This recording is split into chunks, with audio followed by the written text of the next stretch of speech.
Lemon peel అంటే నిమ్మకాయ తొక్కలతో ఉపయోగాలు చూస్తాము. జనరల్గా మనం లెమన్స్ని వాడి పాడేస్తూ ఉంటాము.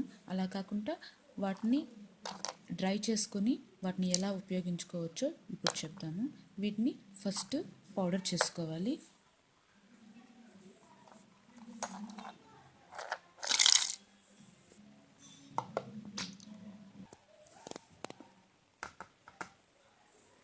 చూడండి, వీటిని మెత్తగా పౌడర్ చేసుకునేసాను.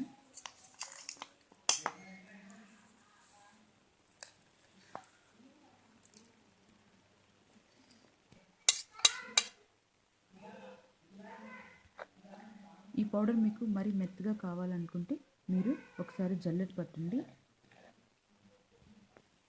దీన్ని ఎన్ని రకాలుగా ఉపయోగించుకోవచ్చో ఇప్పుడు చూద్దాము. ఫస్ట్ ఈ పౌడర్లో కొద్దిగా షుగర్ వేసి కొద్దిగా వాటర్ వేస్తే స్క్రబ్ లాగా యూస్ చేసుకోవచ్చు.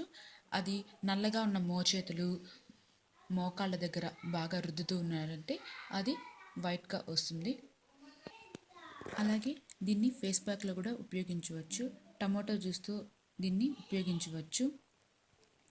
ఫేస్ పైన ఉన్నటువంటి ఆయిల్నెస్ని తగ్గిస్తుంది. ఈ సమ్మర్లో ఇది బాగా హెల్ప్ అవుతుంది. ఇందులో విటమిన్ సి ఎక్కువగా ఉంటుంది. దీన్ని స్పూన్లో 1/4 స్పూన్లో కొద్దిగా వాటర్ వేసుకొని షుగర్ వేసుకొని బ్లడ్లా తీసుకోవచ్చు.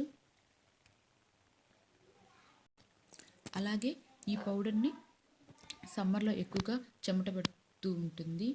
ఒక టబ్ వాటర్లో 1 స్పూన్ ఈ పౌడర్ వేసి స్నానం చేశారంటే చెమట వల్ల వచ్చే దుర్వాసనని తగ్గిస్తుంది. అలాగే ఈ పౌడర్ని కొన్ని రకాల రెసిపీస్లో కూడా వాడతారు. మీరు చుండ్రుని తగ్గించుకోవాలంటే పెరుగులో అంటే కార్డ్లో ఈ పౌడర్ని 1 స్పూన్ మిక్స్ చేసి తలకి పట్టించి ఒక ½ అన్ అవర్ తర్వాత హెడ్ బాత్ చేస్తూ ఉన్నట్లయితే మీరు చుండ్రుని తగ్గించుకోవచ్చు. టీత్ వైట్నింగ్ కొరకు ఇదే పౌడర్లో కొద్దిగా సాల్ట్ వేసి వీక్లీ 2-3 టైమ్స్ బ్రష్ చేశారంటే టీత్ వైట్గా వస్తాయి. కాపర్ అంటే రాగి పాత్రలు క్లీన్ చేయాలంటే ఇదే పౌడర్లో కొద్దిగా సాల్ట్ వేసి క్లీన్ అంటే తోమారంటే అవి బాగా శుభ్రం అవుతాయి.